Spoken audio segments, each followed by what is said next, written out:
So guys, मैं आ चुका हूँ न्यू चैप्टर के साथ। तो चलिए शुरू करते हैं। तो इस चैप्टर की स्टार्टिंग होती है एक डंजन के सीन से, जहाँ पर हम देखते हैं कि काफी सारे मॉन्स्टर्स को मार दिया गया होता है और इन मॉन्स्टर्स को किसी और ने नहीं बल्कि टेरेसा और उसकी टीम ने मारा होता है। और अब वो सभी वहाँ पर उनके नाखून और उनके दांतों को निकाल रहे होते हैं। फिर वहाँ पर हम टेरेसा की टीम के एक मेंबर को देखते हैं, जिसका की नाम तो मैं वैसे भूल चुका हूँ, लेकिन अब हम इसे नया नाम देने वाले हैं। इसका हम नाम देने वाले हैं ड्रेक। तो ड्रेक वहां पर कहता है कि हम यहाँ पर क्या कर रहे हैं, यहाँ पर हम इन मॉन्स्टर्स के पीसेस को इकट्ठा कर रहे हैं, हमें तो यहाँ पर कोर को इकट्ठा करना चाहिए, उसके मुकाबले तो ये काफी ज्यादा बेकार है। जिस पर वो दूसरा बंदा यानी कि स्टेन कहता है कि आज मैं यहाँ पर तुम्हारी बातों के साथ सहमत हूँ, मुझे भी यही लगता है कि अगर हमने यहाँ पर कोर को इकट्ठा नहीं किया तो हमारे मैजिक वेपन्स भी किसी भी काम के नहीं होंगे, क्योंकि वो बिना कोर के नहीं चलते हैं। फिर उसके बाद ड्रेक कहता है कि वैसे क्या इन मॉन्स्टर्स को कोई और जगह नहीं मिली थी मरने के लिए? ये यहाँ पर एक दूसरे के ऊपर क्यों बढ़कर मरे हुए हैं? ये अलग अलग भी तो होकर मर सकते थे। और वैसे क्या तुम्हें ऐसा नहीं लगता है कि क्या इस आर्थर ने इन सभी को एक दूसरे के ऊपर रखा होगा ताकि वो कूल लग सके? जिस पर स्ट्रेन उससे कहता है कि यह शायद तुम्हें अपने दिमाग का यूज भी करना चाहिए। तुम्हें अच्छे से पता है कि ये मानव बेस्ट नॉर्मल एनिमल्स से बिल्कुल अलग होते हैं। ये बिल्कुल भी ऐसे व्यवहार नहीं करते हैं। ये दरअसल बिल्कुल पागल होते हैं, इसलिए ये नहीं जानते कि ये क्या कर रहे हैं। ये अपने शिकार के लिए एक दूसरे को मारने के लिए तैयार हो जाते हैं। तो इसमें क्या बड़ी बात है कि वो आर्थर को चेज करते हुए एक दूसरे के ऊपर चढ़ गए होंगे। जिस पर डेक कहता है कि ठीक है, अब इतना ज्यादा भाषण भी मत दिया करो, मैं इतना ज्यादा पागल भी नहीं हूँ। फिर तभी अचानक से स्टेन को कुछ महसूस होता है। वो यहाँ पर डेक से पूछते हैं कि क्या तुम्हें भी क्या कुछ महसूस हुआ है? जिस पर ड्रेक कहता है कि नहीं, ऐसा लगता है कि जैसे कुछ मॉन्स्टर्स थे जो कि एक दूसरे के ऊपर पलट चुके होंगे।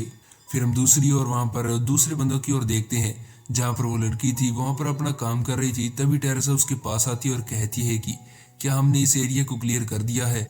जिस पर वो लड़की कहती है कि मुझे भी यही लगता है कि हमने इसे क्लियर कर दिया है, क्योंकि सभी लोग यहाँ पर काफी ज्यादा स्लोली काम कर रहे हैं, क्योंकि उन्हें पता है कि यहाँ पर इस रेड के अंदर हमें ज्यादा लूट नहीं मिली है जो कि हम यहाँ पर बांट सकें।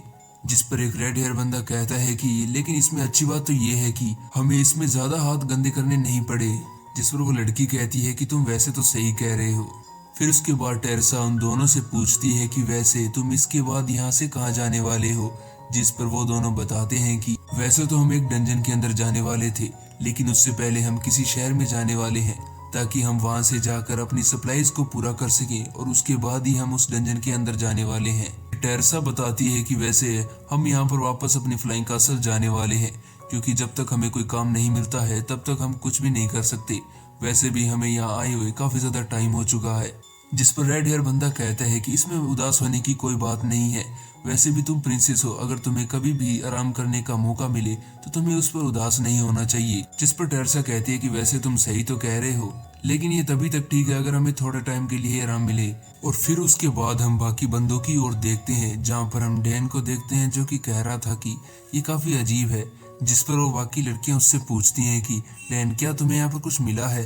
जिस पर डैन उन्हें बताता है कि इस दीवार की जो बनावट है वो काफी ज्यादा अजीब है।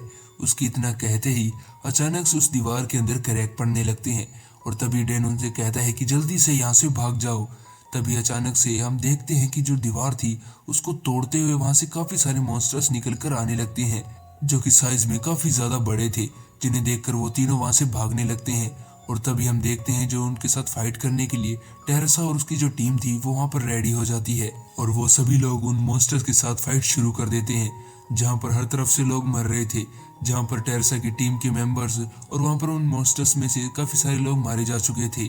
तभी एक मॉन्स्टर ने वहां पर ड्रेक के ऊपर भी अटैक कर दिया था। वैसे इस बंदे का नाम डेवियस है।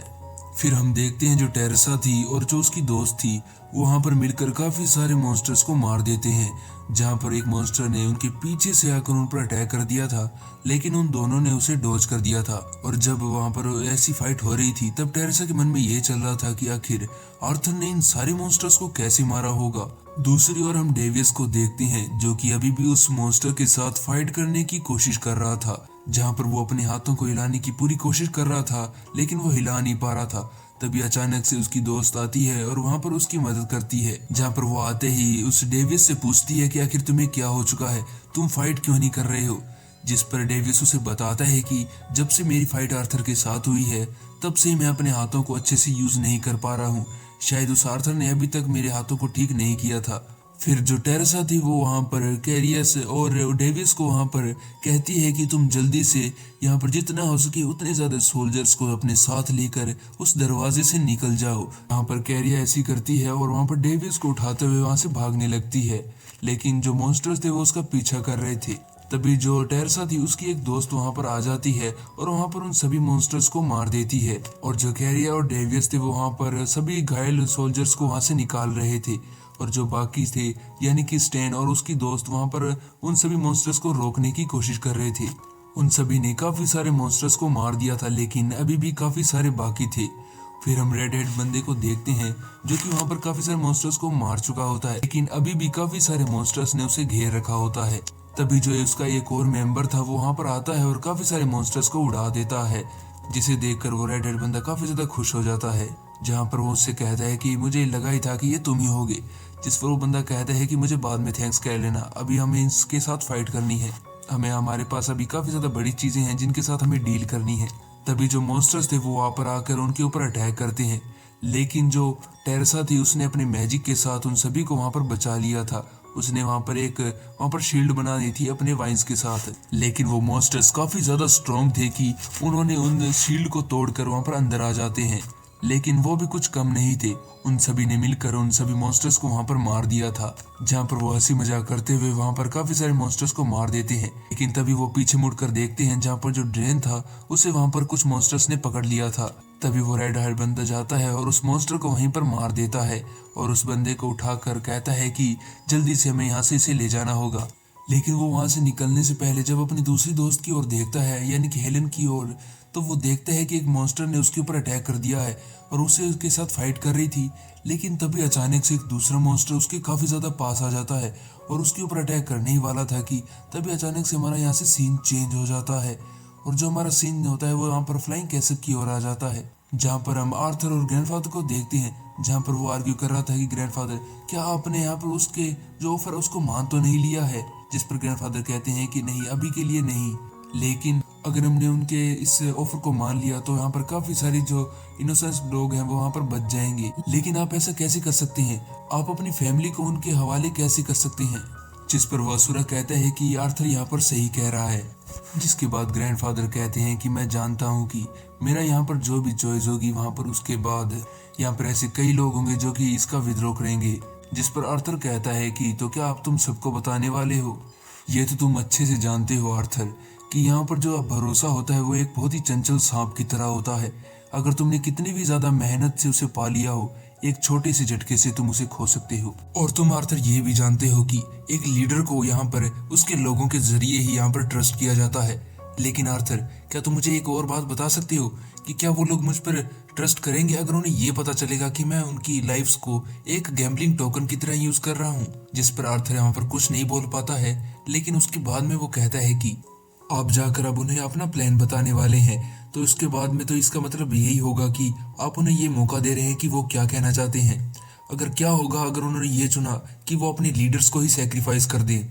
जिस पर ग्रैंडपा उससे कहते हैं कि आर्थर मेरी बात को ध्यान से सुनो, अब हम उस चीज से आगे निकल चुके हैं कि जब एक लीडर डिसाइड करता है कि उसके लिए क्या अच्छा है और उसके लोगों के लिए, ये एक वॉर है जहाँ पर सभी को इन्वॉल्व होना होगा, इसलिए उन्हें भी अपनी चॉइस करने का हक होना चाहिए। फिर हमारा सीन जो होता है वो यहीं से चेंज होता है, वो हमें दूसरी साइड के दिखाया जाता है जहाँ पर आर्थर वहाँ पर कुछ सोच रहा था, जहाँ पर वो कहता है कि यहाँ पर सब कुछ हाथ से निकलता जा रहा है, हमें कुछ करना होगा। तभी उसकी नजर नीचे जाती है जहाँ पर सिल्विया उससे कहती है कि देखो आर्थर, क्या वो तुम्हारी बहन है, क्या वो एली है। जिस पर आर्थर कहता है कि हाँ वो एली ही है, क्या वो थोड़ा सा अलग नहीं लग रही है। जहाँ पर जब वो दोनों गौर से देखते हैं तो वो देखते हैं कि वो काफी ज्यादा परेशान है, क्योंकि उसके सामने एक बंदा खड़ा हुआ है और वो काफी ज्यादा अजीब सी बातें कर रहा है, जहाँ पर वो काफी ज्यादा लंबी लंबी फेंक रहा होता है। लेकिन उसे ये नहीं पता होता है कि उसके पीछे वहाँ पर बू खड़ा था। वो बंदा अपनी बातें पूरी ही कर रहा था कि मुझे एक काफी ज्यादा स्ट्रॉन्ग पेट चाहिए था, लेकिन मेरे फादर ने उसे की जगह पर कोई बेकार सा पेट मुझे ला कर दिया, इसलिए मैंने उन्हें मना कर दिया और कहा कि आप मुझे काफी ज्यादा स्ट्रॉन्ग एक लॉयन की तरह एक प्रिंस के लिए एक पेट होना चाहिए। जिस लेवल पर मैं हूँ यानी कि मैं काफी ज्यादा स्ट्रॉन्ग हूँ, वो इतनी बात करता ही है कि तभी अचानक से बू को इतना ज्यादा गुस्सा आ जाता है कि वो उसे हवा में उठा लेता है और सीधा उसे हवा में ही फेंक देता है। और वो कह रहा था कि आखिर ये बंदा कौन है जो कि मुझे वहां पर उठाकर फेंक रहा है, मैंने अभी तक मेरी बात को पूरा भी नहीं किया था। जिसके बाद जो एली होती है वहां पर बू को डांटने लगती है।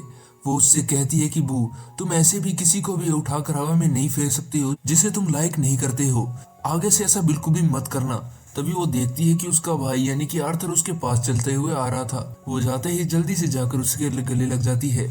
जब वो ऐसा करती है तो वो सभी लोग जो होते हैं आसपास, वो सभी के सभी वहां पर आर्थर और उसके पास देखने लगते हैं। जिस पर आर्थर कहता है कि आखिर ये सभी लोग यहाँ पर मुझे क्यों घूर रहे हैं। फिर एली उससे बताती है कि ब्रदर, शायद आप जानते नहीं है, यहाँ पर ऐसा कोई भी नोबल नहीं है अपने इस डकैतन में जो कि आपको यानी आर्थर लेविन को यहाँ पर जानता ना हो। यहाँ पर आप काफी ज्यादा फेमस हैं। फिर उसके बाद हम बू की ओर देखते हैं जो कि काफी ज्यादा सीरियस लुक से यहाँ पर आर्थर को देख रहा होता है, और दूसरी तरफ जो आर्थर होता है वो भी उसे घूर रहा होता है। वो दोनों फिर ऐसे ही घूरते हुए हाथ मिलाते हैं, जहाँ पर आर्थर उससे कहता है कि गुड टू सी यू बू, यानी कि मुझे काफी ज्यादा अच्छा लगा तुमसे मिलकर बू। जिस पर एली उससे कहती है कि आखिर तुम दोनों इतने ज्यादा क्लोज कब आ चुके हो। जिस पर आर्थर उसे बताता है कि वो लोग जिनका ऑब्जेक्टिव बिल्कुल सेम होता है यानी कि कॉमन होता है, वो काफी ज्यादा अच्छा बॉन्ड बना लेते हैं। जिस पर एली कहती है कि ये तो काफी ज्यादा बढ़िया है। फिर तो वैसे आर्थर ब्रदर, आप यहाँ पर आ चुके हैं तो इसका मतलब ये है कि आप उन दोनों को रोक सकते हैं। जिस पर आर्थर उनसे पूछता है कि तुम किसकी बात कर रहे हो, मुझे किसे रोकना होगा। जिस पर जो एली होती है वो वहां पर डरते हुए कहती है कि मॉम और डैड को आपको रोकना होगा। वो बताती है कि ब्रदर, जो मॉम और डैड है वो यहाँ पर इस वॉर को ज्वाइन करना चाहते हैं, यहाँ पर सिर्फ आप ही हैं जो कि उन्हें रोक सकते हैं।